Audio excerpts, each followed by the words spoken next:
குடும்பங்களால் புறக்கணிக்கப்படும் முதியவர்களின் எண்ணிக்கையும் அவர்களுக்கு அடைக்கலம் கொடுத்து வரும் முதியோர் இல்லங்களின் எண்ணிக்கையும் அதிகரித்து வருகிறது. இந்நிலையில் வளரும் தலைமுறையினர் மூத்த குடிமக்களை பேணி காக்க வேண்டும் என்ற கருத்தும் ஓங்கி ஒலிக்க தொடங்கியுள்ளது. கூட்டு குடும்ப வாழ்க்கை நாளுக்கு நாள் சிதைந்து வருகிறது. மாறிவரும் வாழ்க்கை சூழலுக்கு ஏற்ப தனி குடும்ப முறையை இக்கால இளைஞர்கள் விரும்புவதே இதற்கு காரணம். தங்கள் வாழ்க்கை முறையை சொகுசாக்கிக் கொள்ள வருமானம் போதவில்லை என்று கருதும் அவர்கள் வீட்டில் உள்ள பெரியவர்களை விட்டு பிரிந்து செல்வதில் குறியாக இருக்கிறார்கள்.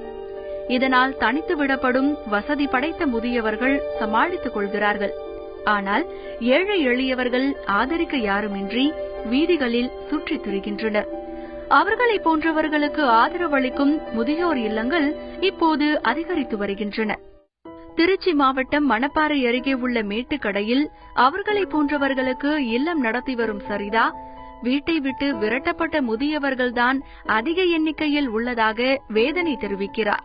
இப்போ ஒரு 6 மாச காலமா பாத்தீங்கன்னா தெருவோரமா கோவில் அந்த மாதிரி ரோட்டு ஓரமா இருக்கிறவங்களை விட வீட்டில இருந்து அனுப்பப்பட்டவங்க தான் அதிகமா வராங்க.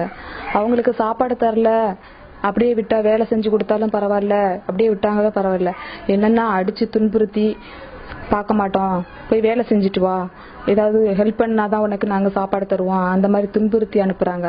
அந்த மாதிரி வரவங்க தான் அதிகமா இருக்கிறாங்க.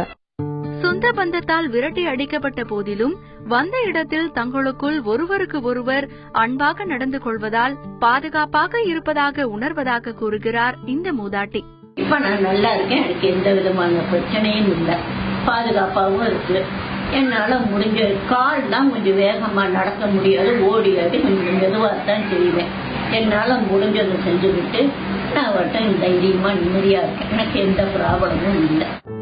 என்னதான் வசதியான வாழ்க்கை வாழ்ந்தாலும் உறவுகள் மத்தியில் வாழ விரும்பும் பெற்றோர்களை புறந்தள்ளுவது மனித நேயத்திற்கு அப்பாற்பட்ட ஒன்று. முதுமையை எட்டிப்பிடித்த பெற்றோர்களை பேணி பாதுகாக்க இன்றைய தலைமுறை முன்வர வேண்டும் என்பதே மனித நேயர்களின் கருத்து.